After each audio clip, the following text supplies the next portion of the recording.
As they shuffled through the last turnstile, they waved back at their loved ones on the dock.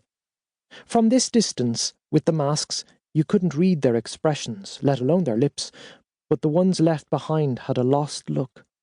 They dabbed their eyes, or hugged each other, or stood very upright, as if to prove that saying goodbye was nothing to make a fuss about. Further back, behind a line of police, a handful of protesters waved placards. Cleary strained to read the block letters. Ship rats. Deserters. Travel makes trouble. Close all borders. This city they were leaving was not home. Beyond the barricades and old brick buildings rose Liverpool, a place they'd only seen in passing. Getting here had taken ages. All those appointments back in Dublin, the endless questions, his ma surrendering their data, gene profiles, health records, head reports. They'd jogged on a treadmill, been poked with needles, had their eyesight and hearing checked.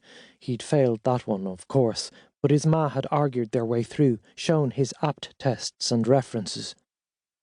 They'd touched their toes, puffed hard into a tube, had their irises scanned, worn monitors for weeks, and these past few days at the depot, more tests and meds, mouth swabs, skin scrapes, pills to swallow, a nasty jab that left him feeling faint. They'd coughed into bags, pissed into containers, they'd even shat in one. That hadn't been easy. Now, finally, they were off.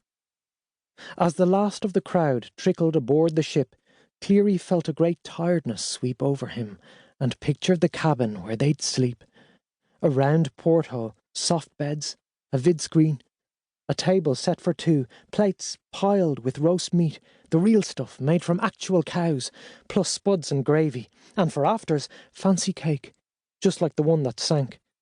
A rare treat, proper cake. He planned to have 3 pieces. His ma tugged his arm. They cleared the final turnstile, and there was the gangway, sloping up to the ship. She stepped onto it right foot first for good luck, and Cleary did likewise. They crossed the strip of grey-green water onto the deck. A silver-haired man with rosy cheeks saluted them, gold braid on his cuffs and shoulders, and Cleary returned the salute. The captain he must be. The deck smelt of salt and wet rope, and here the mood had shifted.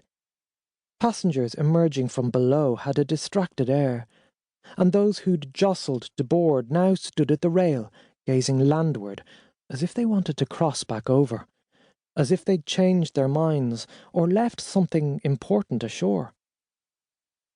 Now the dock was almost empty, just a scatter of police and workmen and the people who'd been left behind. The gap between ship and dock was too wide to jump, the water beneath them a broad moat, the gunwale like the parapet of a castle. As the drawbridge was reeled in, Cleary gave his subjects below a kingly wave.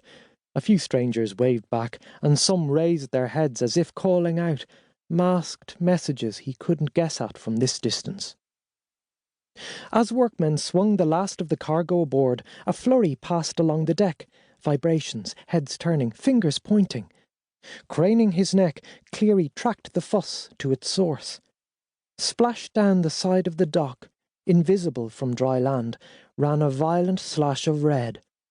Tall as a house and shining wet, the crimson bolt streaked down into the waterline. Blood. Some huge sea monster slaughtered here, thrashing itself senseless against the dock before sinking to the bottom to die. Fear jellied his muscles. His mind filled with footage of the serpent, some diabolical creature of the deep, blood erupting from its mouth. His granda had told him about these monsters, huge mutants that patrolled the pitch-black reaches of the ocean floor, their genes scrambled by generations of toxic spills and sickened prey. Granda saw one once, out past Skibbereen, scared the bejesus out of him. The old man had rolled his eyes back in their sockets, acting out a monster driven mad by hate and hunger. A creature like that, it could creep up behind you, burst out of the water and snatch you off the deck, crack your spine with a single crunch. Cleary's ma shook him, breaking the spell. She mimed a sweeping motion, then pulled her mask aside to mouth some words. He